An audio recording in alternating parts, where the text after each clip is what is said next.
Warm good afternoon to all of you. स्वागत है आप सभी लोगों का महिंद्रास के ऑफिशियल यूट्यूब चैनल पर। और जैसा कि आप सभी लोग जानते हैं, हम लोग यहाँ पर डिस्कस करते हैं NTPC and group D railway के लिए ब्रह्मास्त्र नाम का एक नया कॉन्सेप्ट हम लोग लेकर के आए हैं, जहाँ पर हम सभी लोग वो सारे के सारे मोस्ट इंपॉर्टेंट एग्जामिनेशन के अंदर आने वाले मोस्ट इंपॉर्टेंट क्वेश्चंस उन सभी का जखीरा लेकर के आते हैं।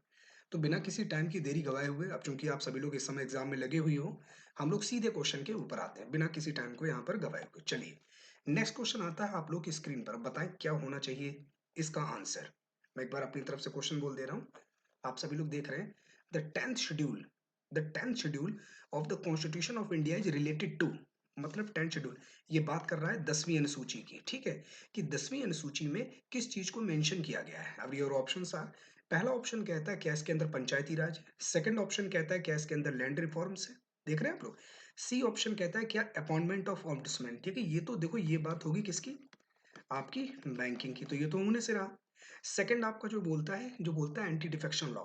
देखिए एंटी डिफेक्शन लॉ ये भी कुछ कह रहा है। एंटी डिफेक्शन लॉ का मतलब होता है दल बदल का कानून। तो एक बात हमेशा ध्यान रखिएगा, ये जो 10वीं अनुसूची है, ये पंचायती राज रिफॉर्म से भी नहीं है, लैंड रिफॉर्म से भी नहीं, किससे हो जाएगी, आपका anti defection law. D is a correct answer. ठीक है, कभी भी हमेशा देखिए, मैं आपको सभी लोगों को एक बात बार बार एक बात बोलता हूँ कि बच्चा, वैसे हमारे हिंदुस्तान के अंदर अगर देखा जाए तो जब देश हमारा आजाद हुआ तो केवल 8 शेड्यूल हुआ करती थी, 8 schedule, right.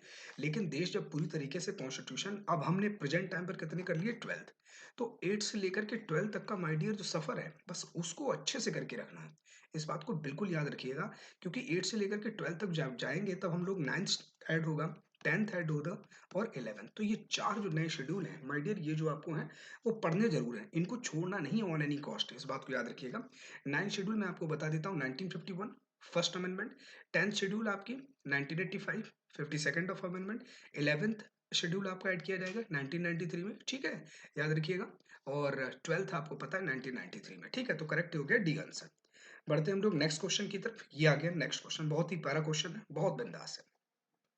Parliament of India cannot make laws related to subject mentioned in the state list। मतलब ये साफ साफ ये बोलते हैं कि देखिए, हमारे यहाँ तीन तरीके की लिस्ट का प्रोविजन है। एक सेंटर का लिस्ट होता है जिस पर यूनियन काम करती है। ठीक है, या दूसरे शब्दों में कहें तो एक लिस्ट जिसको हम बोलते हैं यूनियन लिस्ट, जिसके ऊपर सेंट्रल गवर्नमेंट कानून बनाता है। सेकंड माय डियर आपकी होती है स्टेट लिस्ट, जिसके अंदर क्या होता है, स्टेट कानून बनाती है, जाहिर सी बात है।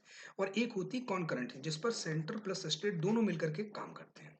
अब एक बात हमेशा ध्यान रखिएगा, हमेशा याद रखिएगा, क्वेश्चन जो हमारा एग्जामिनर है वो यहाँ पर ये कह रहा है कि जितेंद्र सर, जो ये स्टेट लिस्ट है, इस स्टेट लिस्ट के सब्जेक्ट पर भी अगर सेंटर चाहे तो कानून बना सकती है। तो वो ऑप्शंस क्या है। ऑप्शन नंबर ए हमारा माय डियर ये बोलता है कि if the Rajya Sabha passes a resolution that this is in national interest. मतलब अगर राज्यसभा किसी पर्टिकुलर टॉपिक को नेशनल इंटरेस्ट का घोषित कर दे, डिक्लेयर कर दे, तब क्या हो जाता है, नेशनल इंटरेस्ट का हो जाता है। ठीक है। Option number B my dear कहता है कि if the legislative assembly proves that is legislative necessity. Okay. और ऑप्शन नंबर सी कहता है when there is a national emergency. देखिए एक बात हमेशा ध्यान रखिए, राज्यसभा वाला भी करेक्ट है, आर्टिकल 249 होता है, एक बात याद रखिएगा। 249 के तहत अगर राज्यसभा ने किसी पर्टिकुलर टॉपिक को नेशनल इंपॉर्टेंस का डिक्लेयर कर दिया तो वो नेशनल इंपॉर्टेंस का हो जाता है। ठीक है, याद रखिएगा। लेजिस्लेटिव असेंबली ने भी इंपॉर्टेंस कह दिया तब भी होगा। और व्हेन देयर इज नेशनल, तब तो आपको पता ही नेशनल इमरजेंसी आर्टिकल 352 एप्लीकेबल है। किसी कंट्री ने हमारे ऊपर आक्रमण कर देता है तो D is a correct answer, all of the above. इसमें कोई कंट्राडिक्शन नहीं होना चाहिए। बढ़ते हम लोग नेक्स्ट क्वेश्चन की तरफ। ये आ गया आपका नेक्स्ट क्वेश्चन। इस क्वेश्चन को एक बार सुन लीजिए, समझ लीजिए और फिर बताइए इस क्वेश्चन का आंसर क्या होना चाहिए आपके हिसाब से। देखिए मैं एक बार बोल देता हूं, which of the following leader was not associated with extremist leadership of the Indian national Congress. शब्दों पे गौर फरमाइएगा कि इनमें से कौन सा ऐसा पर्सन है, कौन से ऐसे नेता है, कौन से ऐसे लीडरशिप है कि जो कि एक्सट्रीमिस्ट नहीं रहे हैं। कहां पर, इंडियन नेशनल कांग्रेस के अंदर, वॉज नॉट। देखिए यहां पर भी याद रखिएगा, क्योंकि कई सार बार कैसा होता है कि बच्चे, यहाँ पर भी उनके बीच में कंट्राडिक्शन आ जाता है। यहाँ पर भी बहुत सारे बच्चे जो है धराशायी हो जाते हैं, नॉट एसोसिएटेड। ठीक है, चलिए, नहीं तो फिर बच्चे क्या करेंगे, लोकमान्य बाल गंगाधर तिलक लगा देंगे खटाक से, आंसर गलत हो जाएगा, अपराध हो जाएगा सही शब्दों में, अगर माय डियर अगर हम लोग बात करें तो पहला क्या हो गया आपका, तो लोकमान्य तिलक, ठीक है, अरविंदो घोष और लाला लाजपत राय। देखिए आप लोगों को पता है, बाल लाल बाल और पाल, ठीक है, ये लोग हुआ करते थे।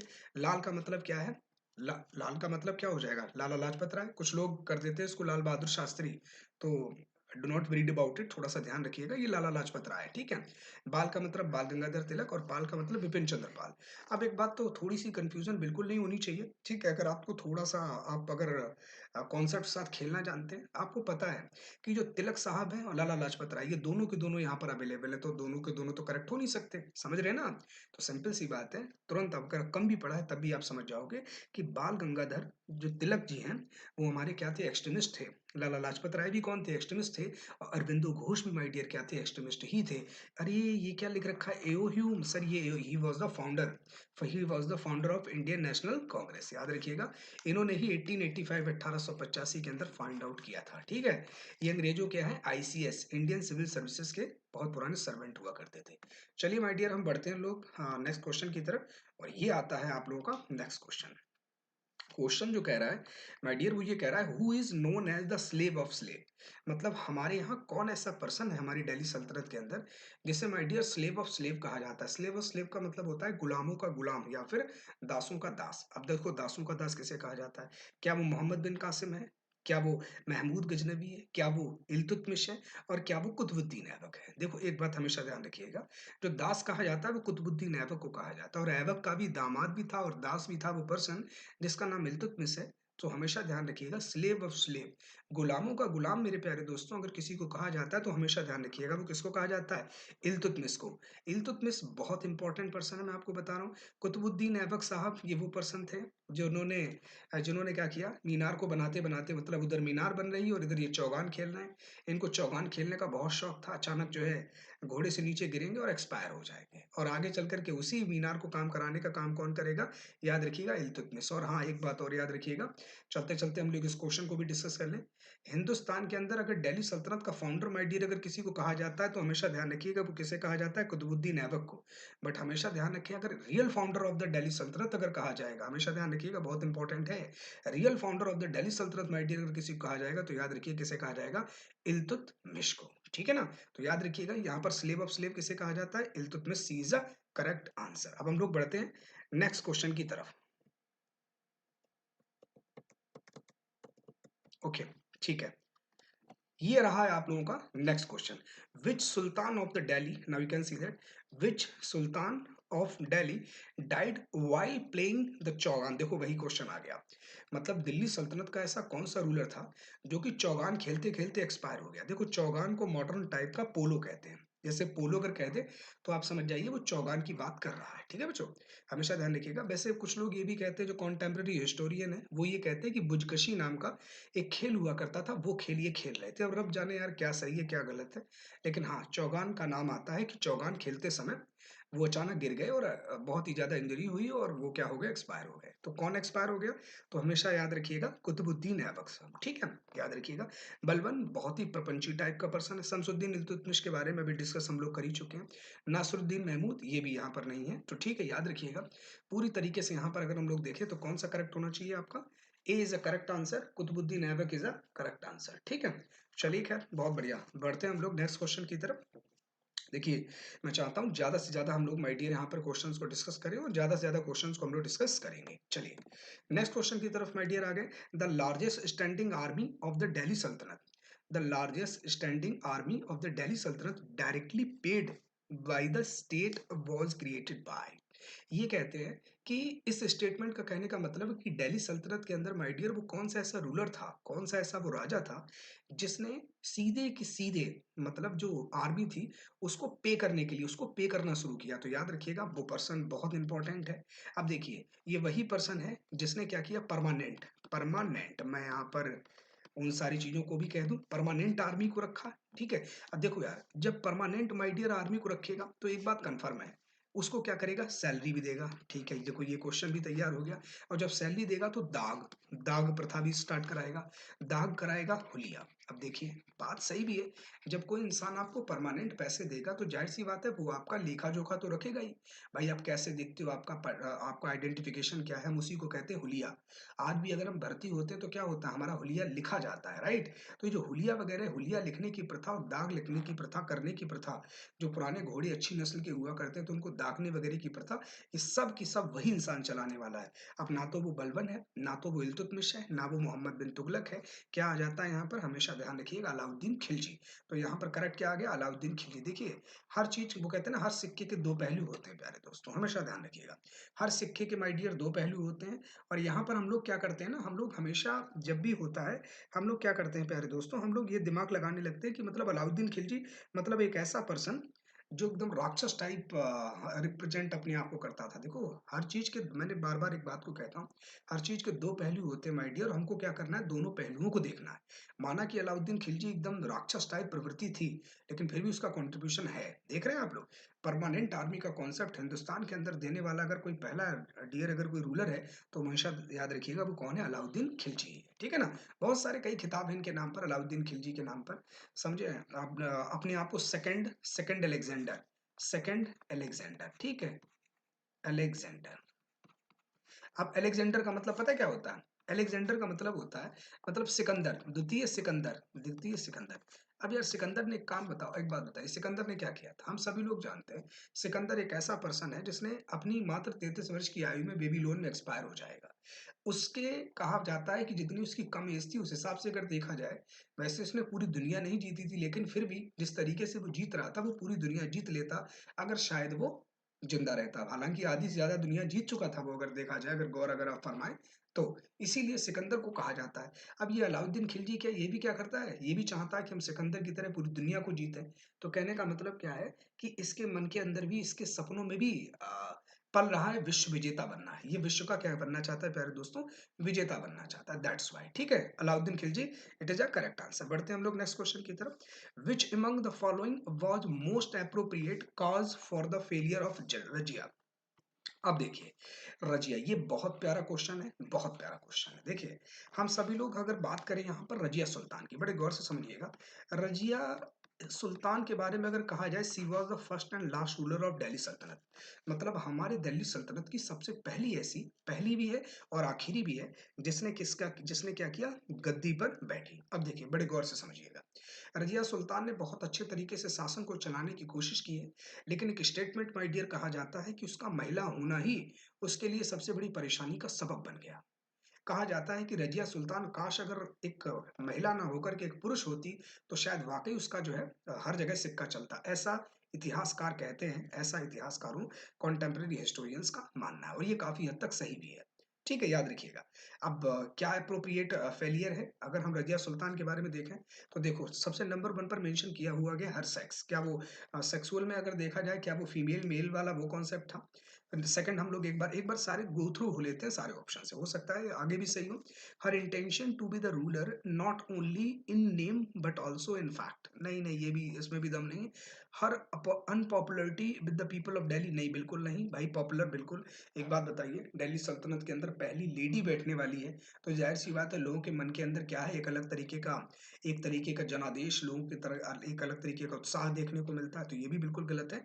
और हर इनकॉम्पिटेंस, नहीं बिल्कुल नहीं। तो बिल्कुल सही है, A is a correct answer. Her sex, मतलब मैंने क्या कहा, मैंने पहले स्टेटमेंट में आपको हिंट दे दिया, उसका महिला होना ही उसके लिए परेशानी का क्या बन गया माय डियर? सफर बन वो परेशानी का सबब बन गया। पढ़ते हैं हम लोग नेक्स्ट क्वेश्चन की तरफ। इसीलिए यही फर्स्ट थी, मैं यहाँ पर मेंशन भी कर देता हूँ, यही प्यारे दोस्तों फर्स्ट भी थी और यही आगे चल करके लास्ट भी बनेगी। ठीक है ना? तो हमेशा ध्यान रखिएगा, इसमें किसी भी तरीके का कोई भी कंट्राडिक्शन नहीं होना चाहिए। बढ़ते हैं हम लोग नेक्स्ट क्वेश्चन की तरफ। What is meant by the 40? अब ये 40 क्या है? अब देखिए आप, the cream of Afghan nobles, the pick of intellectual among the Khiljis, the select body of Turkish aristocracy, the ulema of Muslim divines. अब देखिए आप क्या है, what is the meant by the 40? 40 क्या है? अब आप सोचिए, सोचिए थोड़ा सा, लॉजिक करिए कि ये है क्या बेसिकली अगर देखा जाए। क्या ये मुस्लिम डिवाइन्स, उलेमा? नहीं नहीं, उलेमा बिल्कुल नहीं है। यहाँ पर नोबल्स अगर केवल पूछता तो ज्यादा सही रहता, लेकिन अफगान बोल दिया, मतलब अब गलत हो गया। ठीक है, याद रखिएगा। और the pick of intellectual among the Khiljis, नहीं, इसने भी लास्ट में गड़बड़ कर दिया। ठीक है, तो याद रखिएगा। चलिए हम आपको इसकी तह तक ले चलते हैं। एक बात हम बार बार कहते हैं कि मुझे लगता है कि जैसे इल्तुतमिश नाम का रूलर हुआ करता था, वो हमें लगता है कि जैसे आज प्रेज़ेंट टाइम पर हम लोग जानते हैं कि लोकसभा होती है, राज्यसभा होती है, शायद इसी की तरह इल्तुतमिश भी सोचता था। वो भी ये मानता था कि आज भी हम लोकसभा एंड राज्यसभा वाले कॉन्सेप्ट्स को मानते हैं। जैसे लोकसभा की बात करें या फिर राज्यसभा की बात करें, लोकसभा में क्या होता है? कई सारे लोग बैठे होते हैं, अपनी-अपनी बातों को रखते हैं। उसी तरीके से ये भी मानता था कि मतलब एक कैप्सूल टाइप होना चाहिए, कुछ लोग होने चाहिए, कलेक्शन ऑफ पीपल्स होने चाहिए, वो अपनी बात को रखेंगे और राजा उनकी बात को मानेगा। मतलब साफ है, parallel to the parallel to the ruler parallel to the ruler और किंग, मतलब किंग के पैरेलल में एक ऑर्गेनाइजेशन होगी जिसको हम सभी लोग बोलते हैं द 40। कुछ जगह पर बोलते हैं द 40, कुछ जगह पर बोलते हैं तुर्कान चिहलगानी, कुछ जगह पर कहते हैं चालीसा, कुछ कहते हैं चालीसा दल। ये सभी सभी अलग अलग तरीके के नाम है। ये चूंकि तुर्की टर्की के कुछ लोग हैं, ठीक है, जो जिन्हें मलिक कहा जाता है, उनका सबका कलेक्शन है, जो आगे चलकर के रजिया सुल्तान के लिए थोड़ी नहीं बहुत बड़ी परेशानी का माय डियर क्या बनने वाले हैं, सबब बनने वाले हैं। ठीक है जी। चलिए, बहुत बढ़िया। इसमें मुझे नहीं लगता कोई कंट्राडिक्शन होगा और पूरी तरीके से क्लियर हो गया है, ठीक है? तो अब खुद सोचिए क्या होना चाहिए? बिल्कुल सही है, C is a correct answer. The select body of Turkish aristocracy, बिल्कुल C is a correct answer. बढ़ते बहुत टफ क्वेश्चन था ये, लेकिन कोई बात नहीं, थोड़ा-सा लॉजिक अगर लगाएँगे तो चीज़ें बड़े आराम से क्लियर होंगी। बढ़ते हैं हम लोग नेक्स्ट क्वेश्चन की तरफ। नेक्स्ट क्वेश्चन आपका कह रहा है who is the author of Shahnameh? हमेशा ध्यान रखिएगा, who is the author of Shahnameh? Shahnameh किसके द्वारा लिखी गई है? क्या वो उत्वी के द्वारा लिखी गई? क्या वो फिरदौसी के द्वारा लिखी गई? क्या वो हसन निज़ामी के द्वारा लिखी गई? क्या वो अल-बरूनी के द्वारा लिखी गई है? अब एक बात मैं आपको यहाँ से अभी से ही बता देता हूँ। शाहनामा एक ऐसी बुक है जिसके अंदर महमूद गजनवी के बारे में लिखा गया है, पहली बात। दूसरी बात बच्चों, अगर हम बात करें तो फिरदौसी नाम का एक बहुत बड़ा राइटर हुआ करता था जिसने शाहनामा को लिखा है। कहा तो ये भी था, उसे एक्सपेक्टेशन ये थी कि शाहनामा में मैं महमूद गजनवी के बारे में जो भी लिखूँगा और उसमें मुझे बहुत अच्छा रिन्यूमरेशन टाइप जो भी होगा वो मुझे रूलर देगा। लेकिन जैसे ही उसने किताब को लिखा है, लिखने के बाद कहा जाता है, कुछ किताबें कहती हैं कि प 20,000 दिनारी कुछ इस तरीके से उसको जैसे ही गिफ्ट की गई हैं, उसे शायद बहुत बुरा लगता है। उसे लगता है कि मतलब मुझे तो लाखों मिलनी चाहिए थी, इतनी कम इसने कैसे दे दी? तो कहा ये जाता है कि वो वहाँ से फिर भाग गया, लेकिन जाते-जाते उसने इसी शाहनामा के अंदर कुछ ऐसा लिख दिया, कुछ बहुत ही ज़्यादा घोर निंदा कर दी किसकी? महमूद गज़नवी की। तो याद रखिएगा, ये थोड़ा-सा किस्सा है जो अधिकतर चलता भी है, लेकिन फिलहाल आपको तो मेरे प्यारे दोस्तों हमेशा ध्यान रखना कि जो शाहनामा है वो किसने लिखी है? वो लिखी है फिरदौसी ने, ठीक है? इसमें किसी भी तरीके का कोई भी कन्फ्यूज़न नहीं होना चाहिए, ठीक है? बढ़ते हैं हम लोग नए क्वेश्चन की तरफ। माय डियर, हमारा जो नेक्स्ट क्वेश्चन कहता है वो कहता है कि who among the following sultans of Delhi introduce the token currency? मतलब दिल्ली सल्तनत का वो कौन सा ऐसा सुल्तान था जिसने टोकन करेंसी को इजाद किया? अब देखिए बड़े गौर से समझिएगा। नंबर एक पर क्या है? बलबन है। क्या वो बलबन है? क्या वो अलाउद्दीन खिलजी? क्या वो मोहम्मद बिन तुगलक और क्या वो फिरोज तुगलक है? देखिए एक बात हमेशा ध्यान रखिए, ये जो पर्सन है, जो भी पर्सन है, एक्स वाई जेड जो भी इसका नाम है, इस पर्सन के बारे में बात कही जाती है कि पढ़ा लिखा बेवकूफ था ये। मतलब अच्छा, एक बात और भी मुझे बार बार समझ में आती है, ये हिंदुस्तान ही है, ये हिंदुस्तान के बारे में ही है कि यहाँ पर जिस तरीके से बाइफरगेशन दिखाई देता, वाकई पूरी दुनिया में कहीं भी दिखाई नहीं देता। बाइफरगेशन मीन्स माय डियर, कि मतलब यहाँ पर जो सबसे अंगूठा टेक पर्सन है, जिससे कुछ आता जाता नहीं है, वो यहाँ पर पूरी दिल्ली सल्तनत का सबसे बेस्ट किंग बनेगा जाकर के। We are talking about Akbar. Akbar क्या था? अकबर, हम जानते हैं, हम सभी लोग जानते हैं, हुमायूं हमेशा अपना खाना बदोश जीवन व्यतीत करता रहा, इधर उधर दौड़ता रहा। दौड़ते दौड़ते मेरे प्यारे दोस्तों, उसने कभी भी उसने अब चूंकि बाप बेचारा हुमायूं दौड़ा दौड़ा घूम रहा है, तो जाहिर सी बात है बच्चे की स्टडी नहीं हो पाएगी। और बच्चे की जब स्टडी नहीं हो पाई तो मतलब बिल्कुल नहीं, आप मान सकते हो कि अंगूठा टेक टाइप था।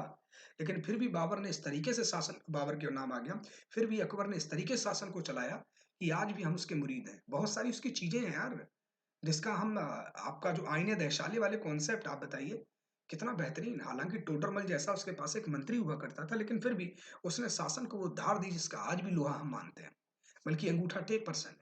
वहीं दूसरी ओर कुछ ऐसे रूलर्स भी हैं, जो बहुत ज़्यादा पढ़े लिखे हैं, बहुत ज़्यादा इंटेलिजेंट हैं, लेकिन लेकिन इन प्रैक्टिकल जजमेंट, कोई प्रैक्टिकल उनका जजमेंट है ही नहीं, ऐसे-ऐसे लोग भी हैं। सबसे बेस्ट नाम जो मिलता है प्यारे दोस्तों, हमेशा ध्यान रखिए, मोहम्मद बिन तुगलक को। ये तुगलक आपने कभी बार अक्सर सुना होगा कि हम लोग बोलते हैं यार, मतलब तुगलक नहीं, मतलब तुगलक की फरमान इश्यू करना और ये सब। माय डियर, ये जो बातें बोली जाती है ना, वो किसी और के नहीं, इन्हीं भाई साहब के बारे में बोली जाती है जिनका नाम मोहम्मद बिन तुगलक है। ठीक है जी। हमेशा ध्यान रखिएगा, मोहम्मद बिन तुगलक ही वो पर्सन था जिसके बारे में ऐसी-ऐसी बातों को कहा जाता है। ये जो भी करता था, करने के बाद क्या करता था, तुरंत पलट जाता था। मतलब जो भी इसने स्टेटमेंट दिया, जो भी इसने बोला और अचानक क्या कर देता था, पलट जाता था। ये क्या काम करेगा, ये क्या काम करेगा, अपनी कैपिटल को ट्रांसफ़र कराएगा। कहाँ से? दिल्ली से। याद रखिएगा, दिल्ली से ट्रांसफ़र कराएगा कहाँ पर? नीचे ले जाएगा दक्कन की तरफ और दक्कन की तरफ जब ले गया तो इसने महीना कौन-सा चुना? गर्मी का।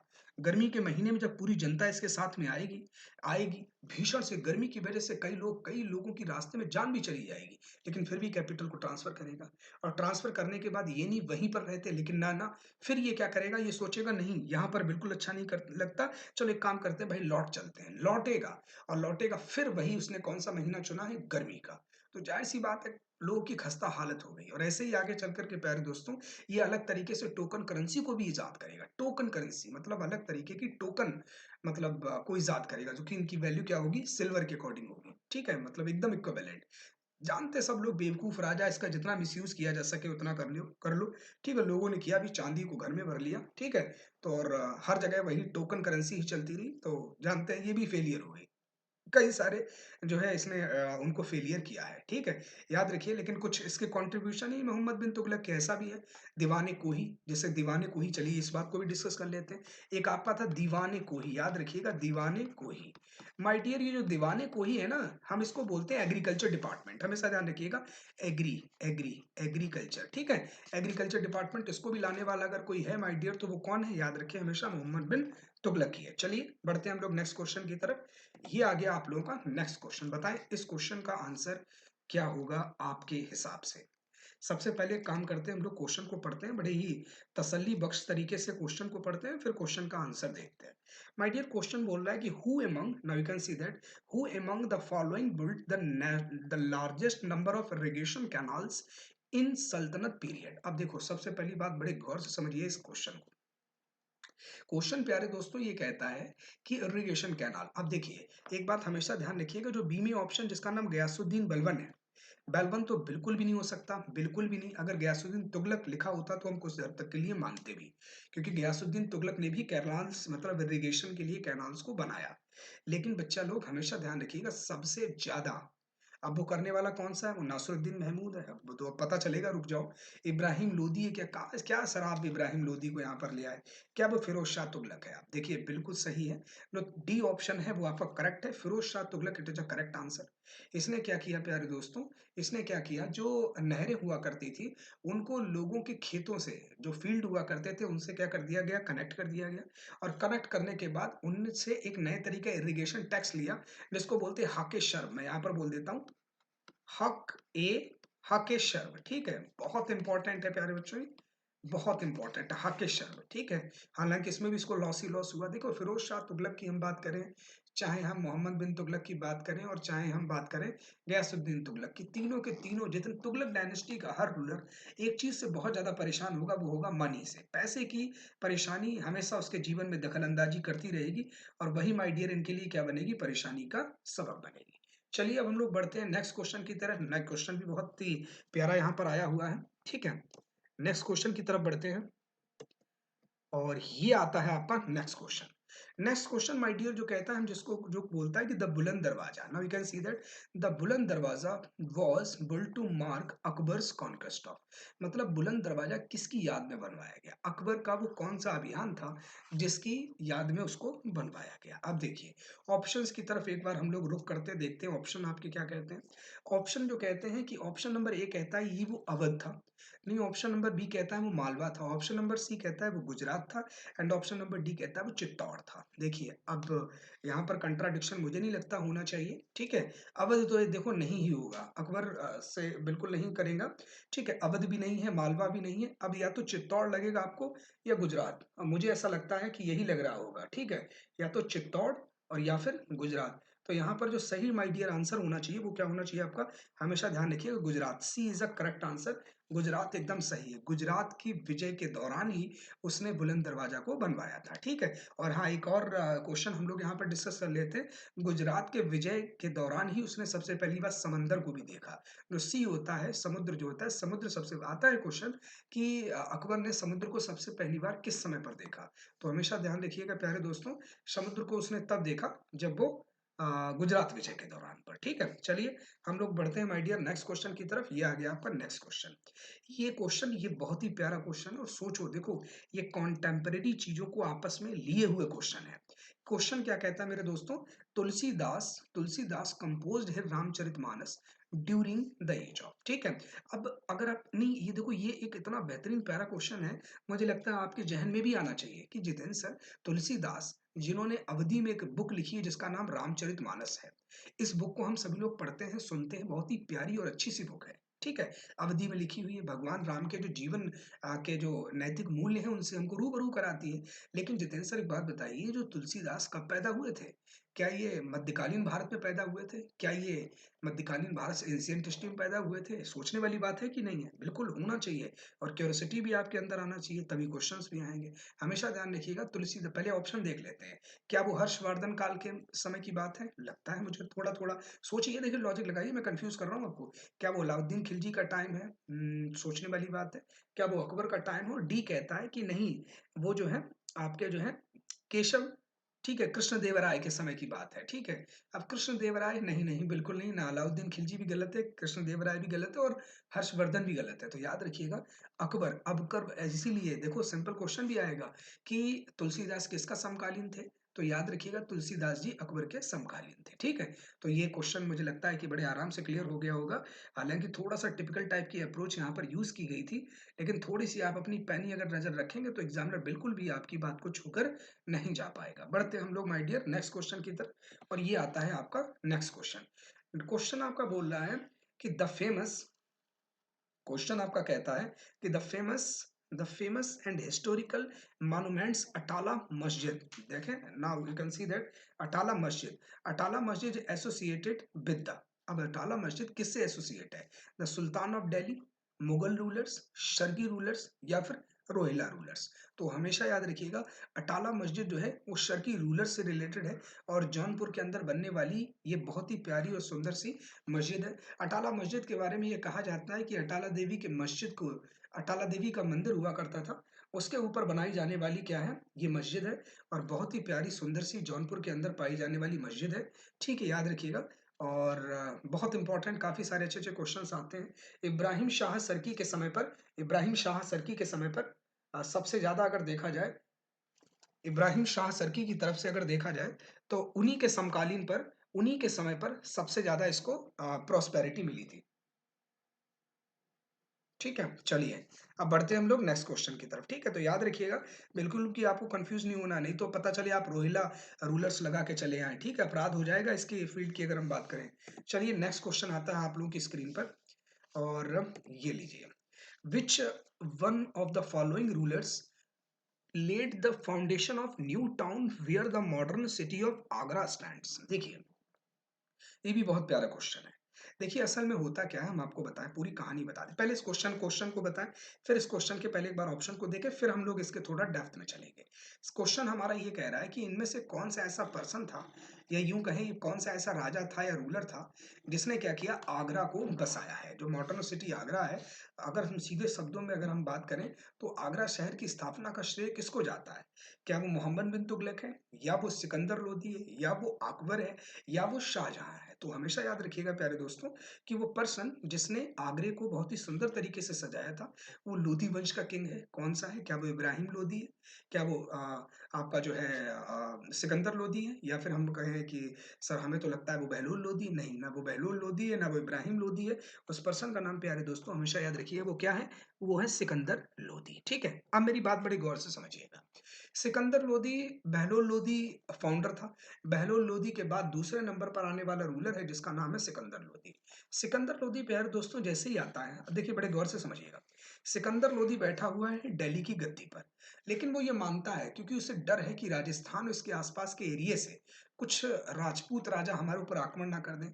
इसीलिए अब चूंकि दिल्ली बहुत दूर है, अब आक्रमण कर देंगे तो परेशानी हो जाएगी। तो इसीलिए इन सारी चीजों को मैनेज करने के लिए माय डियर क्या करता है, ये एक नया छोटा सा शहर बनाता है जिसको हम बोलते हैं आगरा। आगरा, AGRA, आगरा, और थोड़े समय के बाद इसी को अपनी कैपिटल भी डिक्लेयर कर देता है। उसके कहने का मतलब ये है सिकंदर लोदी का ये मानना था कि राजपूतों को सैटिस्फैक्ट करने के लिए ज़रूरत पड़ी तो उन लोगों से युद्ध करने के लिए हमारी अलग से एक छोटी-सी एक कैपिटल टाइप होनी चाहिए, जहाँ पर हम अपने सैनिकों को डिप्लॉय कर सकें और जहाँ से उन लोगों का मुँह-तोड़ हम जवाब दे सकें। तो हमेशा याद रखिएगा आगरा, वो जो आगरा शहर जो कि इतना प्यारा और सुंदर सा शहर है, जो कि यमुना नदी के किनारे पर है और जहाँ पर बहुत ही विश्व प्रसिद्ध 7 वंडर्स ऑफ द वर्ल्ड जिसे कि हम ताजमहल कहते हैं, वो भी वहाँ पर है और आगरे का किला भी वहीं पर है और सबसे बड़ी बात जो हम लोग अक्सर भूल जाते हैं, एतमादुद्दौला का मकबरा। याद रखिएगा, एतमादुद्दौला का मकबरा सफ़ेद संगमरमर से बनने वाली बहुत ही प्यारी इमारत है, वो भी कहाँ पर है? आगरे के अंदर ही है, ठीक है? तो उसको बसाने का माय डियर अगर श्रेय किसी को अगर जाता है, तो वो किसके जाता है? सिकंदर लोदी। ये वही आगरा है जहाँ का आगरे का पेठा, पंछी पेठा बहुत ज़्यादा फेमस है। चलिए, हम लोग बढ़ते हैं माय डियर नेक्स्ट क्वेश्चन पर और ये आता है आप लोगों का नेक्स्ट क्वेश्चन। ये क्वेश्चन बहुत ही प्यारा क्वेश्चन है और इसको सोचने थोड़ा-सा सोचिए, लॉजिक लगाइए। उसके बाद हम क्या करेंगे, फिर इसके पीछे एक छोटी-सी एक इनकी उस समय का जो इवेंट हुआ था, एक जो घटना हुई थी, उसके हिसाब से माय डियर हम लोग इन चीज़ों को डिस्कस करते हैं।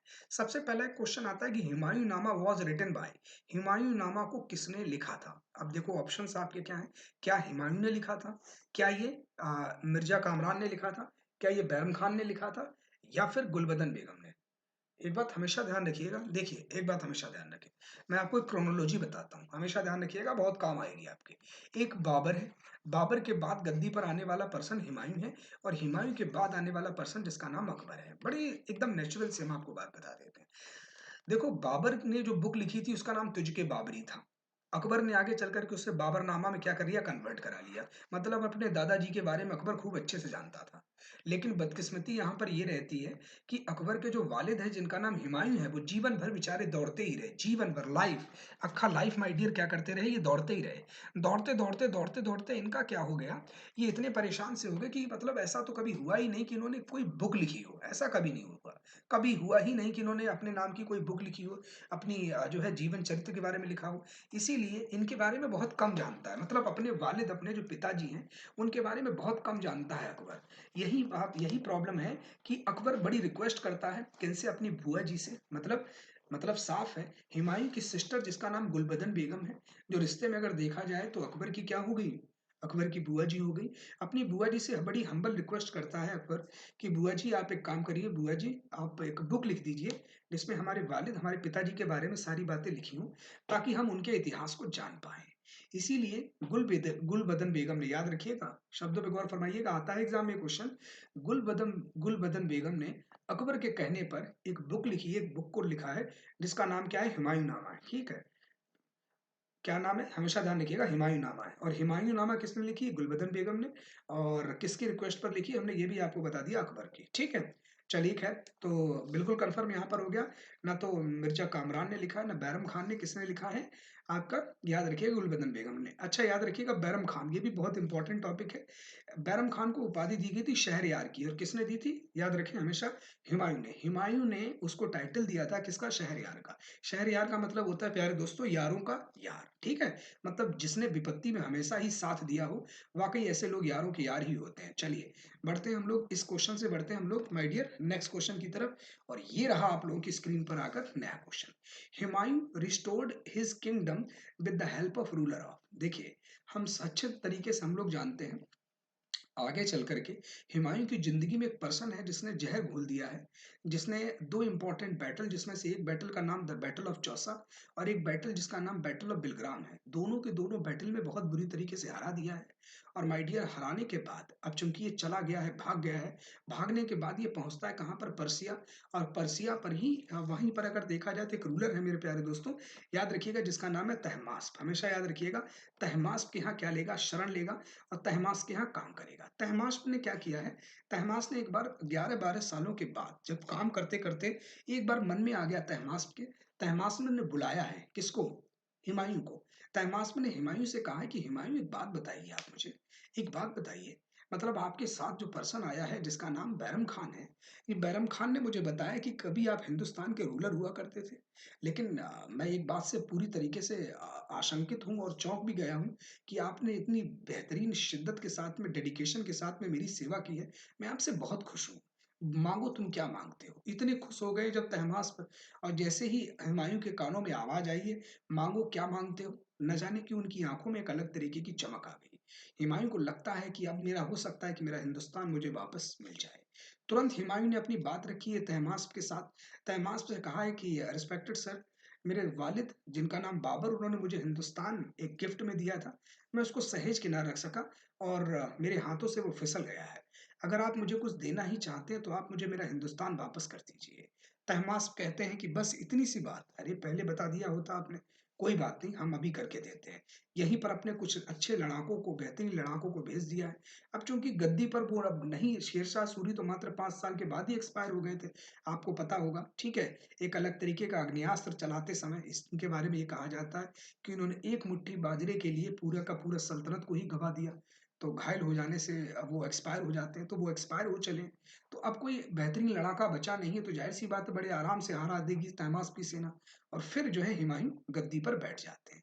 लेकिन याद रखिएगा, एक बात हमेशा ध्यान रखिएगा, हुमायूं के बारे में ही एक स्टेटमेंट ये कहा जाता है कि ये असल जिंदगी में भी औंधे मुंह गिरा, और इसकी डेथ भी औंधे मुंह गिरने की वजह से हुई, ठीक है। लेकिन फिलहाल हमें यहाँ पर हमारे क्वेश्चन का आंसर माय डियर मिल गया है कि कहाँ पर किसकी हेल्प से, तो याद रखिएगा पर्सिया की हेल्प से, ठीक है दोस्तों। हमेशा ध्यान रखिए किसकी हेल्प से, पर्सिया की हेल्प से। बढ़ते हैं हम नेक्स्ट क्वेश्चन की तरफ। हम लोग 360 पैरामीटर डिस्कस कर रहे हैं, ठीक है। बिल्कुल टेंशन नहीं लेना, बिंदास तरीके डिस्कस करना। बहुत सुंदर और प्यारे क्वेश्चन है ये। नेक्स्ट क्वेश्चन माय डियर जो आता है वो ये कहता है कि which one of the following was not introduced bye Shivaji. इनमें से कौन सा ऐसा नया एक टैक्स है जो कि शिवाजी जी द्वारा इंट्रोड्यूस नहीं किया गया था। अब देखिए, आप सभी लोग समझिएगा, मेरी बात बड़े गौर से समझिएगा। क्या वो लैंड रिफॉर्म है, ठीक है, लैंड टैक्स, क्या वो चौथ है, सर देशमुखी। देखो, ये दोनों तो बड़े प्यारे हैं, जिनको हम बोलते हैं चौथ और सर देशमुखी, याद रखिएगा, बहुत प्यारे हैं। देखो एलिमिनेट करने का तरीका कैसे होता है। जैसे ही पिलग्रिम टैक्स आ गया, जैसे ही माय डियर आ गया पिलग्रिम टैक्स, तुम्हारी आंखों के आ जाना चाहिए आगे कौन, सिकंदर लोदी। हमेशा ध्यान रखिएगा प्यारे दोस्तों, सिकंदर लोदी ही एक ऐसा पर्सन है जिसने मुस्लिमों को खुश करने के लिए और हिंदुओं को सप्रेस करने के लिए एक अलग से एक ऐसा टैक्स इम्पोज किया, जिसे हम सभी लोग क्या बोलते हैं, जिसे हम सभी लोग बोलते हैं पिलग्रिम टैक्स, ठीक है। पिलग्रिम टैक्स को हिंदी में कहते हैं प्यारे दोस्तों, हमेशा याद रखें, तीर्थ यात्री कर, ठीक है। मतलब हिंदू लोग अगर कहीं जाते थे, कहीं पर भी, ठीक है, माता के दर्शन के लिए जा रहे हैं या महादेव जी के यहाँ जा रहे हैं, कहीं पर भी जा रहे हैं, तो उनको माय डियर क्या करना पड़ता था, उनको एक टैक्स देना पड़ता था, जिसे हम बोलते हैं पिलग्रिम टैक्स। अब ये पिलग्रिम नाम का जो टैक्स है, इसे लाने वाला तो सिकंदर लोधी है, तो शिवाजी कैसे हो गए, तो पूरी तरीके से यहाँ पर डी क्या हो जाएगा, करेक्ट आंसर हो जाएगा, pilgrim tax is not introduced by the Shivaji. चौथ बहुत इंपॉर्टेंट है, सरदेश मुखी ये भी बहुत इंपॉर्टेंट है। इनको थोड़ा सा पढ़ के जाइएगा एग्जामिनेशन हॉल में, इनसे बहुत अच्छे और प्यारे क्वेश्चंस आ रहे हैं। बढ़ते हैं हम लोग माय डियर नेक्स्ट क्वेश्चन की तरफ। ये आ गया आपका नेक्स्ट क्वेश्चन, देखिए ये बहुत ही गोल्डन क्वेश्चंस हैं माय डियर, जो हम लोग यहाँ पर डिस्कस कर रहे हैं। क्वेश्चन आपका बोल रहा है who introduce, now you can see that, who introduce the famous personal festival of Nowruz.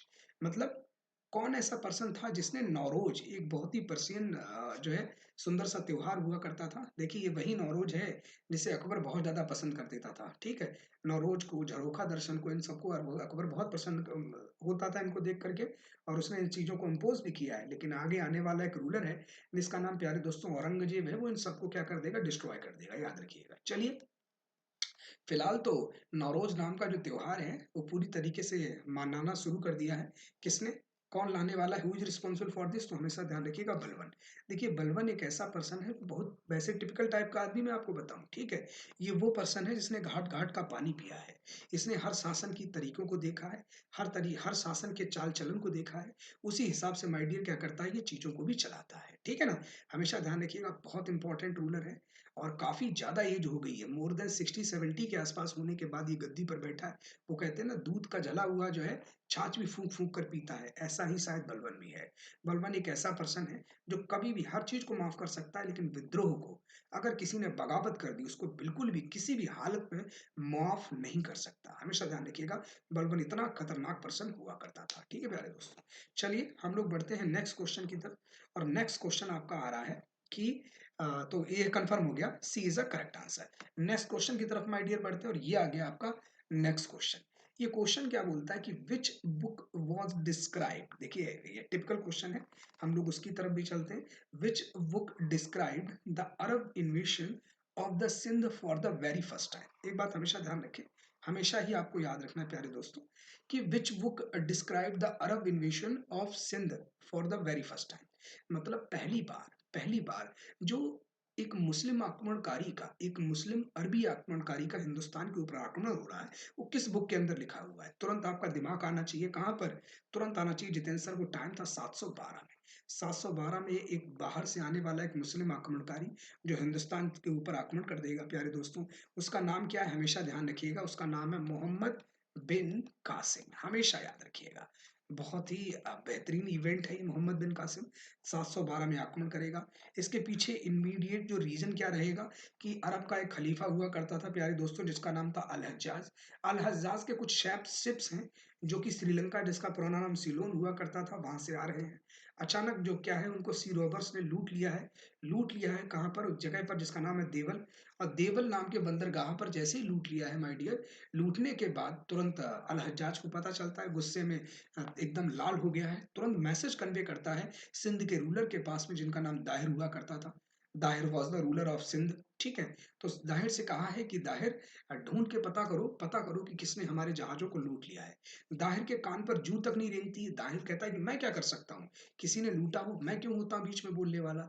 यहीं पर अनबन हो जाती है और छोटे छोटे वैसे कई आक्रमण करवा देता है, लेकिन पहला एक जबरदस्त धांसू आक्रमण खुद अल हज्जाज अपने दामाद और अपने अपने गुलाम, जिसका नाम मोहम्मद बिन कासिम है, उसको भेजता है और जबरदस्त तरीके से। तो यही याद रखिएगा, सबसे पहली बार मुस्लिम आक्रमणकारी जिसने माय डियर हिंदुस्तान पे आक्रमण किया, तो हमेशा ध्यान रखें वो कौन था, वो था आपका मोहम्मद बिन कासिम, ठीक है ना। तो ये जो क्वेश्चन कह रहा है, लेकिन ये क्वेश्चन ये नहीं कह रहा जितनी हम लोगों ने अभी बातें कर ली, ये क्वेश्चन ये कह रहा है कि उन सब के बारे में लिखा किसमें मिलता है। अब देखो यहाँ पर मैं आपको सीधे आंसर बिल्कुल नहीं बताऊंगा, क्योंकि मैं चाहता हूं कि आप लोग सीधे आंसर ना दे करके अपना दिमाग लगाओ, अपना लॉजिक लगाओ और देखो कह क्या रहा है एग्जामिनर। क्या ये शाहनामा है? शाहनामा ये तो फिरदौसी की लिखी हुई बुक है, तो ये तो हो नहीं सकता। बाबरनामा, कैसी बात कर रहे हो भाई। बाबरनामा आगे आगे चल करके 1526 में जब बाबर आएगा तभी तो बाबरनामा होगा। अकबरनामा, ये कैसी बात होगी। अकबरनामा तो बाबरनामा से भी बाद में, हुमायूंनामा, उसके बाद में अकबरनामा लिखी जाएगी। तो क्या आंसर हो जाना चाहिए, चचनामा। याद रखिएगा, ये वही चचनामा है जिसके अंदर सूरजमुखी और परमाल देवी नाम की दो बेटियों का भी उल्लेख है, जो कि दाहिर की बेटियां हुआ करती थी, जिनको एक एक प्रोडक्ट समझ करके, एक पेश करने की वस्तु समझ करके ले गया था अपने साथ वो पर्सन, जिसका नाम मोहम्मद बिन कासिम है। याद रखिएगा, बहुत इंपॉर्टेंट टर्म है माय डियर। नेक्स्ट क्वेश्चन हम लोग और डिस्कस करते हैं। बहुत ही प्यारी बुक है ये, बहुत बेहतरीन है। देखिए, who has written famous book of Padmavat. याद रखिएगा, ये वही पद्मावत है जिसके ऊपर मूवी बनी है। क्योंकि हमारे समाज में देखिए, मूवीज जो होती है ना, उनके बारे में माय डियर कहा जाता है कि समाज का वो क्या होती है, आईना होती है। मूवी में जो जो दिखाया जाता है वो हमारे समाज के किसी न किसी कोने में वो घटित हुआ होता है, ऐसा माना जाता है, ठीक है। तो बिल्कुल सही है, पद्मावत नाम की जो है बुक लिखी गई है। अच्छा, ये बुक लिखी कब गई थी, एक बात हमेशा ध्यान रखिएगा। पद्मावत जो लिखी गई है, लिखी कई सौ सालों के बाद, करीब 200-250 सालों के बाद लिखी गई। किसके द्वारा, अब यहाँ पर देख लेते हैं। क्या ये नक्शबंदी के द्वारा लिखी गई, क्या मलिक मोहम्मद जायसी के द्वारा लिखी गई, क्या अलबरूनी ने लिखा है या हसन निजामी, ठीक है। याद रखिएगा, ये जो बुक लिखी गई है, B, Malik Mohammad Jayasi, B is the correct answer. हमेशा याद रखिएगा, ये this book was written by Malik Mohammad Jayasi, Malik Mohammad Jayasi द्वारा लिखी गई बुक है। अच्छा, पद्मावत, हम आपको एक बात और बताएं, एक बात याद रखिएगा। पद्मावत के अंदर जो क्या है, कुछ चीजों का मतलब, चूंकि जब ये इवेंट हुआ है, ये पद्मावत माय डियर जो इवेंट हुआ है वो राणा रतन सिंह का टाइम है। और उसमें दिल्ली सल्तनत पर कौन सी खिलजी डायनेस्टी हुआ करती थी, खिजली डायनेस्टी में वो रूलर जिसका नाम अलाउद्दीन खिलजी है वो हुआ करता था, ठीक है। तो याद रखिएगा, उस समय की बात को 250 सालों के बाद, 200 250 300 सालों के बाद लिखा जा रहा है। किसके द्वारा, फिरोज मलिक मोहम्मद जायसी के द्वारा। तो जाहिर सी बात है, एक बात तो माय डियर पूरी तरीके से यहाँ पर क्या हो गई, कंफर्म हो गई कि मलिक मोहम्मद जायसी ने चीजों को एग्जैक्टली वैसा नहीं रखा है जैसा होना चाहिए, इसीलिए थोड़ी सी विवादों से घिरी हुई है ये बुक। और ऊपर से उससे भी ज्यादा विवादों से घिर जाते हैं हमारे प्रोड्यूसर एंड डायरेक्टर्स। वो भी तथ्यों को, अपने फिक्शन को दिखाने के लिए, अपनी टीआरपी को इंप्रूव करने के लिए वो चीजों को तोड़ मरोड़ कर रिप्रेजेंट करते हैं। और कहीं ना कहीं इतिहास के तथ्यों के साथ छेड़छाड़ भी होती है, और हमारे समाज में एक बहुत ही अलग तरीके की मनोदशा का विकास होता है। गलत है, ये नहीं होना चाहिए। बढ़ते हैं हम लोग माय डियर नेक्स्ट क्वेश्चन की तरफ। तो यहाँ पर मलिक मोहम्मद जायसी करेक्ट आंसर हो जाएगा। बढ़ते हैं प्यारे दोस्तों हम लोग नेक्स्ट क्वेश्चन की तरफ। बहुत प्यारा क्वेश्चन है ये भी। अटाला मस्जिद which was build by the sultan Ibrahim is located at. देखो एक बात हमेशा ध्यान रखिएगा, जो ये अटाला मस्जिद है, ये अटाला देवी के मंदिर, मतलब सीधे अगर हम यहाँ पर बात करें प्यारे दोस्तों, तो अटाला जो मस्जिद है वो अटाला देवी के मंदिर के जो भावनावशेष हैं, ठीक है, जो भवन के जो अधिशेष हैं उनके ऊपर बनाई गई एक मस्जिद है, ठीक है। तो अटाला मस्जिद मतलब अटाला मंदिर को ध्वस्त करके बनाई जाने वाली क्या है, मस्जिद है। कहाँ पर है ये, जौनपुर में, ठीक है। जौनपुर, उस समय जौनपुर को सिराज एक बहुत ही प्यारा सा शहर है, किसका, ईरान का, ठीक है। तो मतलब जितना वो एग्रीकल्चर का नाम आ गया, कल्चरल जितना वेल इक्विप्ड है, उसी तरीके से भारत के अंदर जौनपुर भी हुआ करता था। एक समय था जब जौनपुर की जो शिक्षा थी वो पूरी दुनिया में जो है विदित हुआ करती थी, पूरी दुनिया में उसका उसकी एजुकेशन का लोहा माना जाता था। इसीलिए याद रखिए कि हमेशा ध्यान रखिएगा, इतिहास में जौनपुर को क्या कहा जाता था, सिराज हिंद। अच्छा एक चीज और याद रखिएगा, अगर आप इंटरनेट पर सर्च करोगे सिराज हिंद तो आपको लखनऊ भी आएगा, क्योंकि 1980 के दशक के आसपास ईरान के नवाब जब आए थे तो उन्होंने करीब करीब यहाँ पर जो है इमामबाड़ा के आसपास के एरिया को देखा और बड़ा ही खूबसूरत नज़ारा था, बहुत साफ सफाई थी। उसे देख करके उन्होंने ये भी कह दिया था कि अरे ये तो हमारे यहाँ का सिराज है। तो इसीलिए कुछ किताबों में और कुछ इंटरनेट पर विकिपीडिया में लोगों ने उसको अपडेट करके क्या कर दिया है, सिराजे हिंद कर दिया। तो याद रखिएगा, लेकिन जो बुक मानती है, जो कमीशन आपका मानता है, जो एनसीईआरटी मानती है माय डियर, वो मानती है किसको, हमेशा ध्यान रखें, जौनपुर को। जौनपुर में है अटाला मस्जिद। और अगर हम अटाला मस्जिद की अगर हम बात करते हैं माय डियर, हमेशा ही याद रखें, अटाला मस्जिद की अगर हम लोग बात करें तो ये ना सरकी समुदाय, सरकी जैसे इब्राहिम शाह सरकी, इनके समकालीन पर अटाला मस्जिद और की बात करें या फिर हम बात करें जौनपुर की, जौनपुर अपने एकदम प्रॉस्पेरिटी की चरम सीमा पर हुआ करता था। लेकिन थोड़े समय के बाद पूरी तरीके से उसे डिमोलिश कर दिया जाएगा, जैसा कि आप सभी लोग जानते हैं, और पतन की ओर वो क्या हो जाएगा, आपका अग्रसर हो जाएगा, ठीक है बच्चों। तो हमेशा ध्यान रखिएगा। और अटाला देवी, अब यहाँ पर अगर हम क्वेश्चन की बात करें तो पूरी तरीके से क्लियर हो गया होगा कि अटाला मस्जिद which was build by the sultan Ibrahim Lodi is located at Jaunpur, ठीक है। बिल्कुल सही है, जौनपुर जिसे सिराज हिंद भी कहा जाता है, वहीं पर अटाला मस्जिद मिलती है, ठीक है, याद रखिएगा। मैसूर बहुत इंपॉर्टेंट है, मैसूर आपको पता है कर्नाटका में है। ये मैसूर उस समय जब हम लोग बात करते हैं टीपू सुल्तान की या उनके वालिद, ठीक है, उनकी बात करें तब हम कह सकते हैं कि मैसूर से उनका युद्ध होता था अंग्रेजों से, जिसे हम एंग्लो मैसूर वॉर बोला करते थे, ठीक है, हमेशा याद रखिएगा। लेकिन फिलहाल तो प्रेजेंट टाइम पर मैसूर नाम की कोई चीज नहीं है, मैं प्रेजेंट टाइम पर ये कर्नाटका का ही हिस्सा है, ठीक है। बाद में बांट लिया था कई लोगों ने, अंग्रेजों ने भी बांट लिया था, और ये आपने हैदराबाद के निज़ाम वगैरह इन सभी लोगों ने बाँट लिया था, ठीक है? याद रखिएगा। आगरा आपको पता ही है, सिकंदर लोदी के द्वारा बनाया गया शहर है, ठीक है? कानपुर आपको पता है चमड़ा उद्योग के लिए विश्व प्रसिद्ध है, ठीक है? वहाँ पर अलग-अलग तरीके के नए पार्क भी बनाए जा रहे हैं, प्रेज़ेंट टाइम करंट अफ़ेयर्स से अगर हम लोग जोड़ करके देखें। ठीक है प्यारे दोस्तों, चलिए ख़ैर बढ़िया है। अब मुझे लगता है कि यहीं पर मैं टाइम हो गया है, हम लोग अपने इसको यहीं पर कवर करते हैं, और इतने सारे क्वेश्चंस को माय डियर हम लोगों ने देखा, आप बार-बार इसको रिवाइज़ करिएगा और अपने देखिएगा कि क्या आपका बन रहा है और कहाँ पर आप स्टैंड कर रहे हो, ठीक है? ये सारे वो क्वेश्चन्स हैं माय डियर जो प्रीवियस ईयर कई बार आए हैं, एनटीपीसी में भी आए हैं और वनडे कई एग्ज़ामिनेशन एसएससी में भी आए हुए हैं, और बहुत ही रिपीट होने वाले क्वेश्चन हैं माय डियर। इसी के साथ thank you and thank you class. जय हिंद, जय भारत प्यारे दोस्तों। Okay, bye-bye.